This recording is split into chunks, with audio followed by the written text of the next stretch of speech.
It's time for another round of business idea giveaways, this time with an AI-assisted theme to them.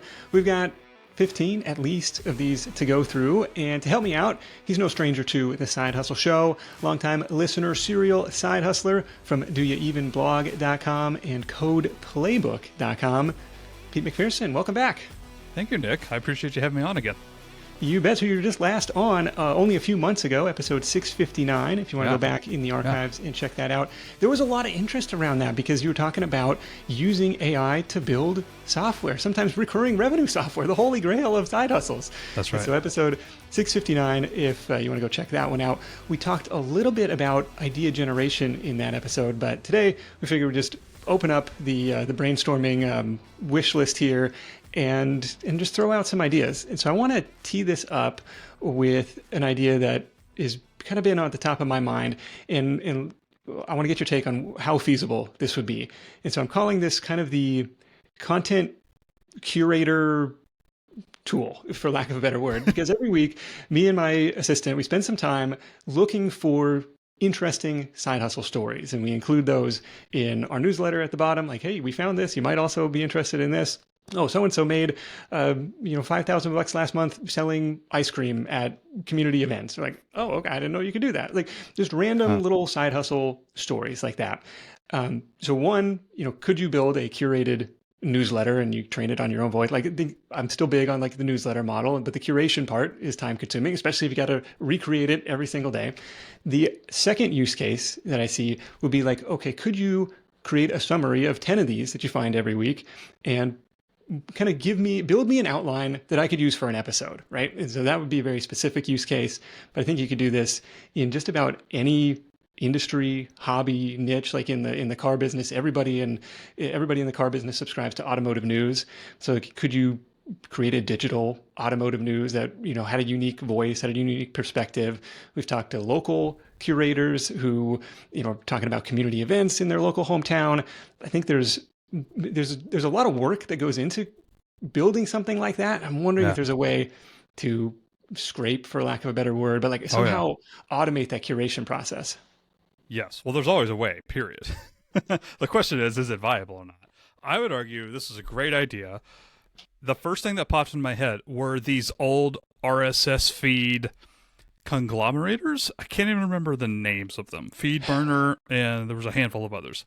A lot of these things stopped working or closed down. I don't know if you remember this, like probably maybe 6 years ago, 8 years ago or something. Yeah, like Feedly was one that I used. Maybe. I remember people complaining, like, are you kidding? I use this every day. Yeah, Google Reader Yeah. I think it would be totally viable to be able to input certain sources. Maybe it's like a creator you already follow. Maybe they have a blog. Maybe they have a YouTube channel. Maybe they have social media. It would be cool if you could put in any channel like that, or even their email address. There are ways to just like create a fake email address for your app, receive that email, and then automatically do something with it. So yeah, I think it'd be cool to create this like conglomerator with a bunch of different sources, and then fine tune with AI probably some different prompts that'll like format it into what you want to see, have it emailed to you daily or weekly to like comb through. I think that's totally viable. Yeah, I think that's a great idea too. Like I think that's actually viable for financial gains, not just like, can you make it? I think that's good. Yeah, it could be a consumer facing thing. Like, could you send, do the formatting and send that out to people? Like, here are the coolest articles we found about gardening or parenting or whatever this week. Put your own unique spin on it or whatever. And it could be an internal tool as well to help guide future episode content and stuff. Hey, totally. Get a load of these top 10 side hustles of the week that you never heard of. Boom, boom, boom, boom, boom. I think that would be fun. Would you like to hear a really somewhat similar idea, actually, that's on my list? Let's hear it. Are you ready to move forward? I initially called this, there's a bunch of, I have a feeling we're going to release a bunch of really crappy names, by the way, because it's just ideas. So I named this Content Bank.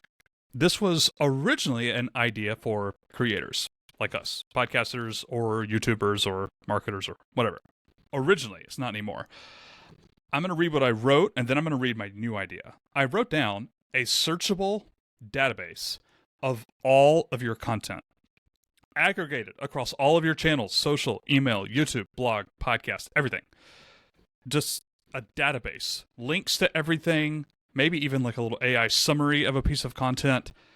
And here's the thing, and here's what triggered a new idea: searchable. And the more I think about this, I actually think a cool side hustle app would be search on steroids.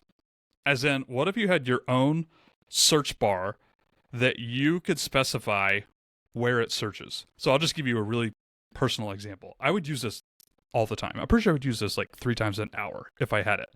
A search bar that would search my Google Drive, my Facebook account, my Obsidian's like my note-taking app on my computer, my calendar, and Apple reminders. That's all I want. Like, I don't want it to search anything else, but if I could have a tool that I just search for something and it searches all of those things and gives me results, I would pay handsomely for this, Nick. What do you think? I guess I don't see myself using that. Oh, really? As here's the use case for me. I'll get emails from listeners and be like, do you remember the episode where you talked to so-and-so and she had a business, and they're trying to find, and it's like, usually that triggers enough, like, oh yeah, that sounds familiar. I think you're thinking of this person or this episode. And so I can kind of go through my own mental database for that. But I often joke that I wish my house was as easily searchable as Gmail. Like, where do we put the keys? Where can we find the kids' sweatshirt? So there is something valuable in search, but I don't know if maybe I don't have that big of a library or like that big of a problem finding stuff. That's true. I definitely do. I would use this all the time.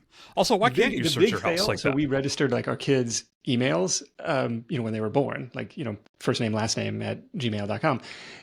Cannot for the life of us figure out where we put the password. Like, it was pre-recovery account, set up a backup, like none of that. And so they're like, I forgot my password, Google. And Google's like, well, what was the last password you remember? And you're like, no, you don't understand. We don't remember any of them. So it's like unrecoverable. Yeah. What if you could build an app that could search your house? Like, you have Blink cameras these days, outside and inside. I have 3, personally, mostly outside, just security cameras or whatnot. I know there's a way to tie into that, and I watched a couple of YouTube videos months ago, like 6 months ago, of people coding searching live video, or almost live. As in, like, the AI was analyzing the video like once a second or so. Okay. And you could say, like, where's the red ball? And it would show you the red ball. Like, this was 6 months ago technology. You could probably build something that could search your keys. Yeah, that's an interesting one. So Content Bank is for creators who've been in the game for a long time. They've got a huge body of work that they want to be able to find specific documents or specific clips or something like that. Multi-channel. It has to search blog, email, YouTube, that stuff. One thing we do is, like, in creating clip shows, is searching transcripts for specific, like we did this on the recent burnout episode. I need to find the episodes where people are specifically talking about how they felt burnout, how they dealt with it, how they overcame that. And so trying to find those specific clips, but those transcripts are all in Google Drive. So it's like a one channel search. Oh yeah. Yeah. Still a good idea though. You want me to go again, or you got one? I got one. This actually comes from my wife, who does photography as a side hustle. And I was like, what would be on your wish list of an app? And she's like, I want to know the angle of the sun for like lighting purposes for photography, based on a Google Map location or a Google Earth location. I want to go here and I want to figure out at 6 o'clock, is it better to show up at 6 o'clock? Is it better to show up at 8 o'clock, right? Where's the angle of the sun? And I feel like this is got to be totally viable based on whatever, just historic atmospheric data or astronomical data. Astronomical data. I have no idea. I'll tell you what. Instead of commenting whether I would use that, because I wouldn't have any need for it, I was totally picturing in my head. First of all, I think you could mostly ignore Google Maps. I think there are actually APIs, which if you want me to break down what an API is, I'm totally willing to, or I'll just skip it for now. I think there are APIs out there by third-party companies you and I have never heard of. You probably do some Googling and discover a lot of that data is readily available. it's not in an app form. It's not like your wife could like choose on a map, like I am here and it's 7:30 a.m. on a Tuesday, July, whatever. Like that, yeah, you could build around that. But I think that data would actually be really easy to find. That's my guess. Yeah, I'm kind of with you. Basically, latitude, longitude, and then you'd add the interface layer on top of it to make it usable. Yeah. Also, I'll just continue brainstorming ideas here. One thing that would take that the extra mile for me, I could see doing is when in the next 5 days is it going to be best to shoot? Let's say you had that option. It'd be like, no, Tuesday is actually stormy, cloudy, or whatever. But it could say, hey, Wednesday, it's supposed to be partly cloudy with a late sunset at 9:27 p.m., and that light would be perfect. Yeah. Or something like that. All right. What else you got? Okay. Let's stick with this theme of readily available data, because I know for my next idea here, the data's out there. Somebody just has to like finesse it. So I call this voice to kcal. This has been on my idea list for like a year and a half. I love calorie tracking until I hate calorie tracking for what I eat. There are apps that do it really well, but you're like searching for your food exactly, and then there's serving size, and then it's so on and so on and so on. Like, it's kind of cool. And then you do it for like 4 meals, and you're like, wow, this is a massive pain. Yeah, I think I've used MyFitnessPal like off and on for years. Right. And the reason it's off and on is because it's tedious. It's such a hassle. So first of all, $1 billion idea would be to make that 10 times easier however you can. That's just my $1 billion idea. However, have you seen the ones that do like you're supposed to take a picture of your plate and it somehow knows what that food is and it gives you an estimate? Yes. Okay. Great idea. I actually think that's way harder than what I'm about to say. Yeah. Mine's like an in-between. It's not as useful as that, but it's more useful than typing it in. I would like to just talk at the app and say like, I just had a Culver's Double Deluxe Butter Burger, which is amazing, by the way. Best fast food burger you can buy. Your entire day's allotment of calories in one, one sitting. It's so much. I don't even know how many, but it's a lot. And I just had fries and a large Coke Zero. I just want to say that. Literally hit the record button, say that. The app will transcribe it. It'll send it to AI for some formatting, some structuring, which is actually really simple to do. Like it'll break it down into, okay, meal object 1, burger. The name of it, Culver's Double Deluxe, or whatever that is. And then query that same database that MyFitnessPal is. Like, how many calories is that? I know that data is out there. I think the easiest version of this side hustle, I think the picture thing is actually better. But actually, I could be wrong, but I actually feel like that's way harder. I don't know. I just want to talk to it. I just want to record for 20 seconds, say my entire meal, say I had 2 servings of this or 3 servings of this, and then, boom, calories. No, I like it. And then the exit plan, obviously, that would be a great acquisition target for a MyFitnessPal, which I think is owned by Under Armour. So there's definitely some players out there in this space who would be, you would think they would want to add this to their tech stack. Yeah, I would hope so. They better, else I'm not going to use their app anymore. I want to talk real quick about demand validation. It's like we're just throwing out ideas like from personal pain points, which I think is a great place to start. But another angle that you can use if you're like more analytical, I want to see like if there's anybody actually looking for this. One tool you could use is Ahrefs, but I imagine any keyword research tool would probably have similar functionality. And you can plug in one of the AI tool directories. I use Matt Wolf's futuretools.io for this example. And then you want to look for their organic keyword footprint, like where are they getting traffic from? And I looked for keywords that started with AI in this case. And some of the stuff that comes up that they're already ranking for that there's demand for, because there's like a certain search volume around this, was AI portrait generator, which I thought was kind of interesting. You've seen people do pet portraits inspired, make my dog look like a Renaissance era so-and-so. It's like, okay, that's Yeah. a thing.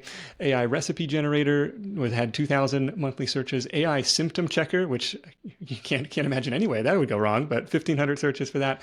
A couple of interesting ones were AI Minecraft skin generator with Mm. 500 searches a month and a keyword difficulty of 7, meaning not very difficult. That's on a Yeah. scale from 0 to 100. AI prayer generator, 400 monthly searches with a KD keyword difficulty of 0. Could you use AI to start generating prayers for people? I thought that was fantastic. And then the AI face combiner had and then there were actually a lot of variations of kind of like a face mesh type of keyword, people looking for that kind of tool. About 250 searches specifically for the face combiner tool, I guess, to Yeah. maybe see what your future kid might look like. I don't know what would be the use case of combining faces, but people are looking for it. I don't know. That's interesting. Yeah. And then another method that that you can look for and absolutely free, without paying for Ahrefs or another tool, is just to look for on Reddit. Is there an app that, in quotes, is there a tool that is there, or, looking for an app blank, and those types of keywords, people will be like typing in and you maybe see something exists, or you might have other people chiming in. Oh, I totally wish that existed, or alternative to blank, alternative to Canva, alternative to Ahrefs, alternative to ConvertKit, stuff like that. And so you see people teeing up those types of things as a way to validate demand. Like, well, it's not just in my head. Other people are looking for this too. Yeah, for sure. Okay, I got a fun one. I don't know if this is in demand per se, but I would try it as a parent, and maybe you would too. I'm calling this Chore Forge. Forge. Chore Forge. Okay. And this would be a game for families, presumably people with kids. And I would like to turn household chores into a productivity game. That's it. Like, we each have our own little user account and avatar, and it's cute and it's cartoony. And we, the parents, can customize the chores, obviously, that we do, that our children do, etc. And customize the rewards, charts, points, leveling up. You know what I mean? Like some sort of productivity game, but based on familial chores, where each person can be competing against each other. My daughter and my son can be competing. Okay. It's just a random I idea. would love kids versus parents. Like when we pit the kids against each other, it's like a that's recipe good. for heartache and sadness. But if they're competing against the parents, they're all in. I like that too. Yeah, it's brilliant. Okay, so you're like, okay, earn 5 points, take out the trash, empty the dishwasher, earn 10 points, like stuff like that. Yeah. And not only that, I'll tell you, my kids personally, and probably everybody else's, they love cute creatures. It kind of reminds me of the old Tamagotchi. Do you remember those things? Sure. Yeah, little Tamagotchi toys from the 90s. If they could start as like a small cat, a kitten, or a small dog, or a raccoon, or a horse, or literally anything, and if they could see their character progressing, leveling up, Oh, yeah, it's all about like leveling up. 2.5 weeks left, 100 points, and then your character levels up. If they see that happen, they're locked in. I will Yes. probably never have to tell Yeah, it's them like to the do this evolution ever of your again. Pokemon. Yeah, they're like, what other chores can I do right now? I want to see my character level up, right? Yeah, Chore Forge. I think this could actually be big. That's kind of cool. Okay, what's next on my list? Well, this is actually one I've been trying to build in Claude, and it is the podcast transcript editor suggester thing, right? Where if I record for 60 minutes, like I want to trim the bottom 10% of this episode where it was just, it got boring, it got repetitive. Like that's what I typically do as part of my editing process. And historically that's been a manual review of, reviewing the transcript and saying, okay, here's where it kind of went off the rails. This question didn't really land. Okay, I'm going to trim that. And what I've been trying to do is, feed in examples of past, before and after transcripts into Claude, and saying, based on the style of the side hustle show, here's the next raw recording episode. Can you please provide your editing suggestions and your ad break suggestions? Like, where's a natural break point? And it hasn't quite hit yet where it's like, yes, that's a dialed in process. And it kind of chokes on it because it's like, sometimes these are 20, 30 pages of, if you record an hour of audio, like it's a really long document, and I'm having a hard time with that. But that's something that I've been trying to build for my personal use case, and imagine other podcasters might use that as well. Yeah. We're really close on that. I feel like the past 6 or 7 months, AI models continue to get better. We know this. The context windows continue to get larger. Now it's a million tokens on some of these models or whatnot. I think within even a couple of months, we're going to see a new round of context windows. And right now, like that hour podcast and that transcript that's like 30 pages, that's like right at the limit where you're starting to overload the models. I think 3 months from now, it's not going to be a deal anymore. I think you'll be able to just be like, here's literally 500,000 words from this podcast. Tell me this exact thing, and I think that'll be better. Yeah, give me the best 80% of it. Give me the best 90%. Maybe there's like a sliding spectrum on what you want the suggestions to be. And of course, I wouldn't just hand that off to the editor and say go. It's like you're still going to have a manual review process, but the hope is it would speed up that process a little bit. Totally. You want to stick on podcasting for a moment, randomly? Sure. Here's what I hate about podcasting. I love podcasting. I've done 400 interviews, like whatever. What I stink at is following up with my guest to like give them some marketing materials. And here's a Google Drive with some share images and some, I don't know, copywriting for Facebook or Instagram or whatever. I hate that. And I hate sending those emails. Like I never do that stuff because I'm lazy. No, me neither. Can AI do that for me? Right? So a lot of these AI podcasting tools are focused on editing, and rightfully so. That's another huge time suck, by the way. And maybe a little bit of marketing, like show notes or timestamps or stuff like that. That's all well and good. I feel like there's not as much that will automatically take my transcript and email my guest with stuff that they could use. I haven't seen a whole lot of that, at least. So I think there's an idea there. Yeah, here's a handful of clips that were auto-generated in Riverside, and there could be something to that because I never do that, and it's like sometimes it's 2 or 3 days later, like shoot, I forgot to send you a message. Your episode went live on Thursday, and thanks again for joining me. But that's usually the extent of it. Like I don't typically ask or bank on anybody sharing it, and it's like when they do, it's like a bonus. And let's be really clear here, Nick. Nick did not actually send me that message after our last podcast interview a couple of months ago. I don't remember seeing it. So yeah, exactly. So you can vouch for that. Like it doesn't happen. Yeah, Nick needs this. Somebody created. You may get another one, a different category, or you got another one? I've got one that is top of mind lately, and I'm calling this scam detector. So sometimes you get text messages and it'll say you have unpaid parking tickets in the city of Seattle and we're going to revoke your license. And it's like from a, click here and it's like a .ru domain. And you're like, okay, it's very clearly a scam. I'm going to delete this. I'm going to ignore it.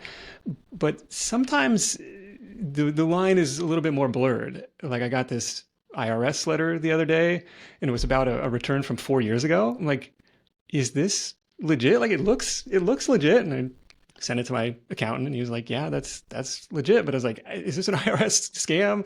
It was just a weird thing. And a couple Thanksgivings ago, I had a really, really convincing crypto ransomware scam where it was like, hey, and it was from, an email from me. And so like somehow it was like a phishing attack, it looked like it was spoofed from my email account. We've hacked your system. We're going to destroy your reputation. We're going to do blah, blah, blah. And we demand this $3,000 Bitcoin transfer to this wallet address. And I spent like all night, like trying to lock down all my stuff, like 2-factor, change the passwords. With the tech team, we couldn't find any evidence of a breach anywhere, but it was like, there's no way I'm going to sleep with this going on. And it's like finally realized just basically by copying and pasting, like this is, a scam that hundreds of people had received. But it was like, it looked to me, having never received something like that before, it looked super legit and it definitely had me stressed out. So scam detector is the tool that you can kind of crowdsource that kind of wisdom and and protect yourself. Now, let me throw out a knowledge nugget. So, first of all, that's $1 billion idea, for sure. I think as people get older and AI gets better, and then my mother, 2 years from now, or even really now, but especially like 2 years from now, my mother could receive a phone call from an AI Pete that sounds exactly like me asking for money. And probably even from my cell phone number, I'm guessing. So yeah, I think that's actually $1 billion idea. Here's my nugget of wisdom, though. For all the things we've said, I'm going to drop back from the ideas just for a second. Bird's eye view.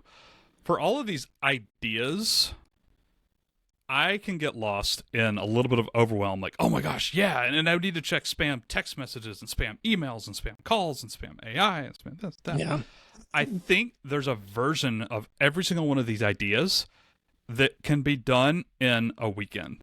Maybe you just start with spam text, for example, or maybe you just start with this one little core feature, this one simplest version of that. I just wanted to remind everybody how about ether. you only specialize in those class action lawsuit claims where you get this like sketchy looking postcard and it's like, go to this, 20 word long domain, to submit your claim. And you're like, is this real? Because of course I could ask for your personal information to, pay you out if this eventually, settles. And you're like, dude, Totally. is this for real? Is it even worth the, $30 I might get from this to submit this information? Yeah. That's also just a content business right there, like a blog or a podcast, like preventing spam or helping elderly parents, especially in my case. I think about this all the time because my mom and dad are like, hey, did you see this thing? And I'm like, that's somebody from Russia on their laptop right now. Yeah. Trying to spam. No, this is for real, especially with, you and I, somebody with hundreds of hours of their voice on the internet. It's definitely a conversation we've had to have with mom and dad. Okay. You may go? I got one. Yeah, go ahead. So this next idea I love because I think everybody listening to this could find a network that they are already tapped into. Maybe you are an accountant and you know accountants. Maybe you are a teacher, a yoga instructor, and you know yoga instructors, so on and so forth, right? I think this idea anybody could use and customize to some network of people they have access to. So the network I'm going to use is teachers because my wife is a teacher and a lot of her family are teachers and my mom was in education and I've been around teachers my entire life. And teachers, like everybody else in this world, send an absurd amount of email. I did as an accountant too. I worked at spreadsheets, but I sent 10 emails an hour as an accountant. It's kind of weird. A lot of those emails look exactly alike. And so I talked to my wife about this like 6 months ago. I was like, can I actually just build you some email templates? Because she emails her students for the same spring concert every single May. And it's exactly the same, except for like 2 or 3 tiny details. And I was like, I could build this template for you. And then this time next year, you could just hit a button, customize the few details, and it sends it out to your current students with the right day and the right time and the right whatever. So it's a simple idea, right? Email templates, been around forever. But I think now more than ever, it's easy to target yoga instructors, chess players, pickleball people. I don't know, any network that you might have, probably send a specific type of email, especially like career people, right? Profession-based people. Offer them email templates, and I think there's good side hustle cash there. Okay, so this would be, what do they call it in Gmail? Like a custom response. There's something built in to Gmail, like for you can save certain templates, but like this on steroids and dialed into a specific industry. Yeah. It'd be interesting. I just thought about this. I wonder if I could hook up an AI app to my wife's inbox. They use Google Drive or Workplace or whatever it's called these days. I wonder if I could like scan the last 100 emails she sent out and create 3 templates based on that. Like, oh, I see that you send this almost exact same email, boom, boom, boom, boom, and then like recommend a template. I bet that's possible. That'd be cool. Yeah. Okay, cool. Another one that you had on your list was the broken link checker, but for YouTube channels, which I thought was really interesting because there's a dozen tools and plugins that will do this for WordPress and scrapes or crawls your site and tests all these links, and you get back this big report of like, here's hundreds of broken links that now you have to go fix. Yeah. It'd be great if it could actually fix them for you. Maybe that's level 2. But you said, why isn't there anything that will do this for your YouTube descriptions and stuff like that? I'd pay for this, by the way. I've gotten videos taken down, actually 3 in the past couple of months, just because there was a broken link. And YouTube was like, I think this is spam content. You can click here to, fight this accusation or whatever it is. Yeah, I would love a tool where I can just connect my YouTube channel, scans all my videos, and then tells me to update this, update that, checks for broken links, and that sort of stuff, for sure. I will admit that I haven't done a ton of research and searching around this, but what I would love to see is the travel rewards points redemption optimizer type of tool where you can punch in, hey, I've got 200,000 Chase Ultimate Rewards. We've got another 100,000 on Delta, another 100,000 on United. Where can we go, right? It's kind of open-ended, and maybe you give it some constraints. Like I want to take family of 4. We want to go over spring break, which is these dates, plus or minus a week. And, other than that, we're fairly destination agnostic. What's the best redemption? And so far, I've been playing around with Points, which is I don't know that one. Okay. It's an interesting one where you can kind of do some of those types of searches, but it's still really tedious. And it would be cool to have some custom curated recommendations based on your points balance and what you could get for those. Totally. I've used points.me several times, but it's kind of tedious. It's kind of a pain. And you have to be like really specific in your search. Oh, we're searching this airline or this date and this destination and that sort of stuff. And then it tells you the good part. Like, oh yeah. Yeah. You could Which use I these understand on the rewards. back end of that. Like it's really, there's a lot of data and combinations and well, you want this airport or this airport. Like there's a lot of moving parts that goes into that, which is probably why it's so tedious. Yeah, that's a good idea. Here's a really easy one. I don't think anybody's going to make a ton of money with this one. And it might already exist. You tell me. But I'm calling this Sticky Task. This is a Chrome extension where, almost like a sticky note, you write down your most important 3-ish to-do items, and it stays visible across all of your tabs. You Alt-tab, you go to the next tab, you open up a new tab or whatever, and you can still see your 3 to-do list items sitting right there in the corner or whatever. This has to exist in some format, but that seems really simple. If it doesn't, I hope somebody builds that because keep you focused. Bonus points if you wanted to make it more advanced. This might not exist. It could integrate with your tools, Apple Reminders, Trello, Todoist, Notion, or something else. Like you could have it scan your to-do list app of choice and then have your things right there. I think that'd be cool. I think that would be cool. Would you charge for that? Or what do you see as this is something we haven't talked about in the whole episode. It's like, well, how would you monetize that? You know what I thought about an hour ago before we started recording? I feel like a side hustle idea is this. This is going off topic just a little bit. You tell me if you want me to be quiet. Brian Harris from Growth Tools had this realization a couple of years ago. Software is becoming easier, and so maybe we should make it free. Maybe you could make some sort of app that people pay $29 a month for, like literally just clone it, like duplicate it. You could do that these days pretty easily, but make it $0, absolutely free.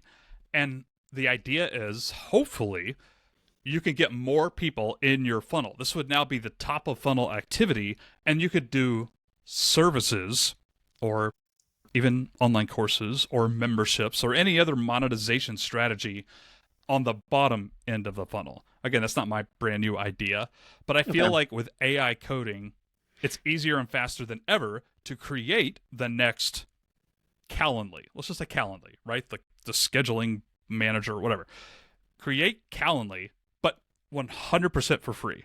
And then see if that can grow your audience, your email list, for example. And then you can do other stuff on the back end to make more money. I know that's a little different, a little off topic, but I feel like that's a viable strategy. It is, and this could be really disruptive because historically, last generation software companies, Microsoft, Oracle, some of these software companies, some of the most profitable in the world, right? Because it's like digital product, very low incremental cost of serving that extra customer. Yeah. But if software has this constant downward pressure on price as people build alternative. Side hustlers build their own apps. Then I don't need to pay for this anymore. I'll build my own. Then what happens? And how Yeah. else do we make money? It's like a weird. Well, what else? If we're going to use Brian's model, well, maybe it's just a lead generator, right? Get people into my ecosystem, get people into my world, which totally viable, right? But then you Yeah, got to figure out the back end. You got to figure out, well, what is it for that sure. these people really want and value that I can help them with? Yeah, for sure. What else we got? So this was not an AI, but it kind of your sticky task kind of reminded me of it. I came across this service. It was called Boss as a Service, and it was basically for entrepreneurs, solopreneurs, solo service providers, where it's like the grass is always greener. I want to be my own boss. I don't want anybody telling me what to do. But then you sit down on day one, and you're like, dang, I'm not really sure what I should do. So you need this boss as a service where it helps you basically somebody looking over your shoulder. It could be a virtual mentor, somebody you check in with, somebody for accountability. But it was this service that was like, hey, keeping on top of you on your tasks, your to-do list. And so similar to this sticky task type of thing, this remote boss. And you could even be a virtual type of thing right now. I think there's probably more power in having to be an actual human. It's like, well, shove off, robot. Like, who are you to tell me what to do? But there might be something to having a virtual remote boss, or virtual AI boss to keep you on task. I literally have that on my list. That's on my thing. It's not called that specifically, but in my head, that's the function it was. I'm seeing if I can find it. I think I called it. Oh, I got it right here. It's not the name. It's horrible. I called it Daily AI Manager Thingy. Okay. And initially, I was thinking about patent. Right, exactly. Copyright 2025.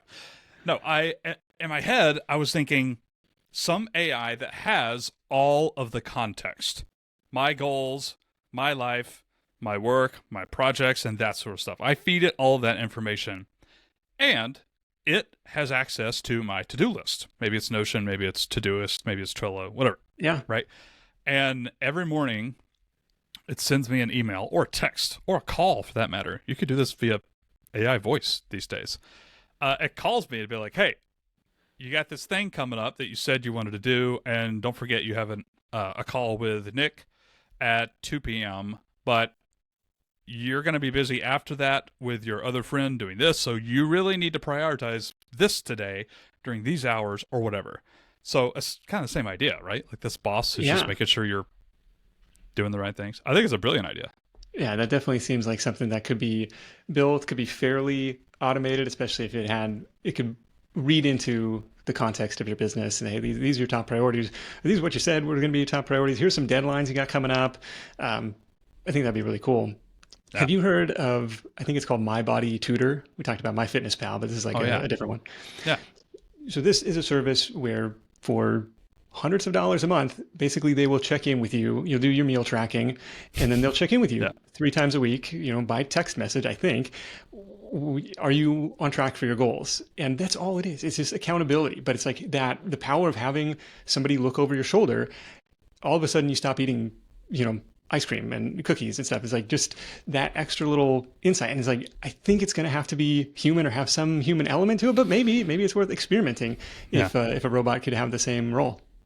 Yeah, this is also on my list, not for fitness related goals, but for entrepreneur and creative related goals. So I ran this program for 1 month called Most Productive Month Ever, MPME. Okay. And I basically asked people, what are your goals for this 1 month? Just 1 month, 30 days. And how often can I book you? Once a day, 3 times a week, etc. And so people submitted their stuff. I heard their goals.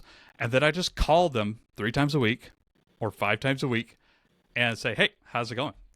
Did you do what you said you were going to do? That's it. And people paid for it. And the first time I did this as like a challenge sort of thing, right? The first time I did this, the only product I've ever done with a 100% success rate. And so on my list, on my like SaaS company ideas list, I thought maybe I could automate this entire thing, but I'm with you. I think that needs a little bit of a human touch because no one cares about offending a robot, right? Mm-hmm. Like it's not the same level of accountability. Yeah. But I mean, the scratch your own itch thing, I think I could automate a lot of the parts of the process, but still have like a human touch somewhere on the back end. Anyway, I'm rambling now, but yeah, it's a good idea. for sure. No, this is good.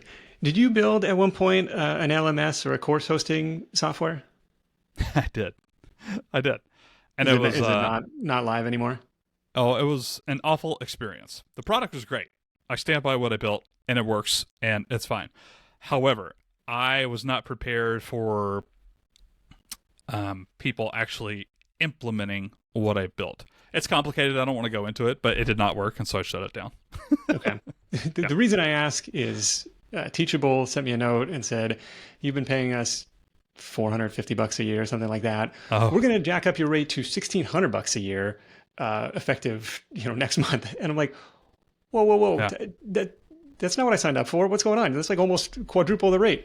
And they're like, well, we added all these extra features. Like, I didn't ask for that. I didn't ask for those. This is what I signed up for. And so they were like, well, we'll make it, we'll throw you a bone. We'll make it half off. Yeah. That's still double. That's still double what you're charging me. So I feel like these software companies could do themselves a favor by, reading about the frog in the boiling water, right?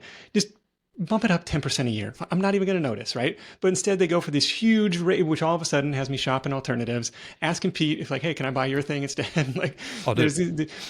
so, been putting the word out for teachable alternatives where it's like, this is not core to the business. And all of a sudden you made it a painful, you made it a noticeable line item instead of something that was just like, whatever, we pay for it once a year, forget about it. So there's something to that, like building alternatives. And we talked about this in the last episode, unbundling. I don't need all these bells and whistles. Just make it something simple. Maybe there's something to that. For sure. And if you'll allow me a tiny bit of self-promotion. So Code Playbook was the course that I teach people how to vibe code using AI. I did the same thing. I looked at the page services, the big course providers. I looked at this, I called it Easy Course, like about a year ago. The one I told you a minute ago that failed. Okay, yeah. I looked into that. That was my own product, and I was like, this kind of sucks. And I ended up building Code Playbook from scratch to be like my own little custom LMS.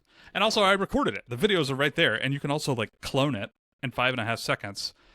And I don't say this to say how awesome I am, because it's not perfect, although it is pretty sweet. I don't mind saying, but it didn't take me that long, and it was free, and I don't pay for it at all. I paid for the domain name, codeplaybook.com. That's the only expense I've had, period. It's deployed for free. It's hosted for free. I built the LMS or CMS, LMS, learning LMS. I built the LMS in like maybe like 6 hours of work ish.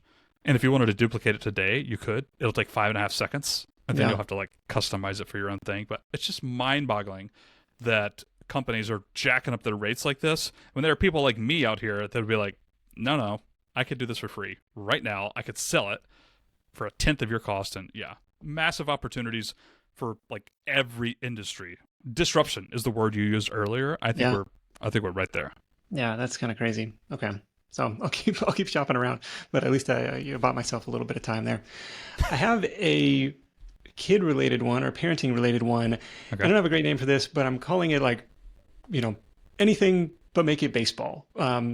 Broccoli but make it ice cream. Like the thing they need to learn, but make it something they like. And I think there's a way to format it in such a way. Hey, you need to learn about World War II, but put it in context that they're going to understand, Yankees versus Red Sox or something like that. Am I blowing smoke here? Or is there something to this? I think so. You lost me in the first part, but the last analogy started to click. Like, I want my kids to learn about this, but they're really into Minecraft, Sonic the Hedgehog, fishing. Those are my kids, right? Okay. So teach them this, but baseball. Yeah, but give it in Minecraft terms. Absolutely. Yeah, that's cool. Yeah, I would like that. I'd like to see that. You had another one that was similar, and it was like the 30-day learning journey or learning roadmap for any skill, which I thought was really cool. Wait, this is the best name I had, Nick. You didn't even share the name. Okay, this is the only one that I named, and I was like, I like this name. Tiny Syllabus. Actually, I don't know if that's a great name or not, but it resonated. Yes, I love this idea. I think this is... Well, here, I'll just read it in my notes here. Give it a topic, like, I want to learn how to garden. I want to learn how to fish. I want to start a YouTube channel. I want to lose 15 pounds. I want to do this. I want to do that. And then get a 30-day learning journey via email is what I would choose, right? Like, I just want to enter the topic. Make it a drip email course, basically. Right. Yeah. One email a day, very short, very specific, but like a curated outline for a course. Like, don't hit me with it all at once, but just tell me one interesting and cool thing to learn each day with links to YouTube videos or AI summaries or articles that would help me.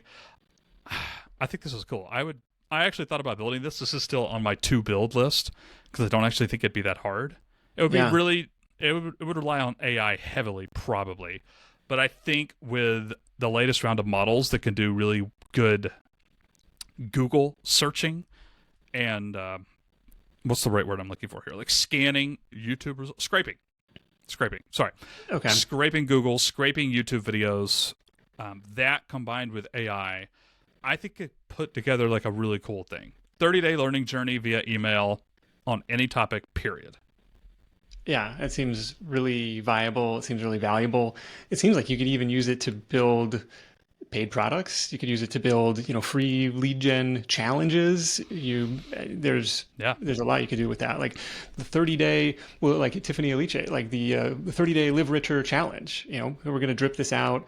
We did a 30-day money cleanse, was probably similar, but we did a 30-day, side hustle type of challenge. Plan, launch, hustle. Years and years, like probably 10 years ago, we did this, and so there's and maybe you feed it on your own because it's not just completely AI generated, but like if you are a creator, feed it on your own material and have it organize that, structure that in a way that makes sense, and say like, look, this is going to be the learning progression, and drip that out. You can turn that into a paid product. Yeah, totally. Yeah, that's a good idea. Well, that's a good Nick. I'm about out. There was one more I do want to get your take on, and you called it like the AI roundtable or the mastermind, where you could give different personas to different members of your virtual mastermind. And a few people mentioned this. We did a kind of AI use case roundup, and a few people mentioned using ChatTPT or using other AI tools as kind of like a sparring partner or a mastermind or almost a silent co-founder in some ways. We're like, what do you think of this idea? Or like, here's the direction of the business. What do you think? And just, using it as a conversation starter or as somebody to bounce these ideas off of. And you took it a step further with this virtual mastermind where you could kind of create custom personas here. Yeah, I was almost hoping you wouldn't bring it up because I literally started building this yesterday. I got the domain. Yeah, it's like halfway done. I think it's a brilliant idea. I do. I am blown away by the people I hear about who use ChatGPT as like a therapist or a friend or whatever. Yeah. I can't remember who I was talking to. I was talking to somebody last week that was like, I remember who it was. I won't mention their name. I take a walk every single night and just talk to ChatGPT for 30 minutes. And I was like, what? Are you serious? That's amazing. That's a little scary on some other levels. But a lot of people are doing this. Even more people will be doing this in the future, I feel like. And for creators and entrepreneurs specifically, I think the mastermind thing, I'll just spoil it for you. So in my own app, I am having customizable personas. You literally name them. You literally give them an avatar image using AI, generated with AI. And you can customize their experience. You can customize the projects they work on. You can customize their style. You can customize their wealth. You can customize that. I think doing that and literally just creating a mastermind group chat is a multi-million-dollar idea. I think there's really something there. I don't think mine's going to make that much money, but I think it's great. And not just that for creators and entrepreneurs, but I think this is one of those ideas you could build for teachers. You could build for firefighters. You could build for this person or this person or this person, like this group chat for fill in the blank. I think it's a brilliant idea. Yeah, this was something actually at Ford. They would curate these dealer groups. I think they called them their 20 groups. I don't know if there were 20 members. I don't know why I had that name.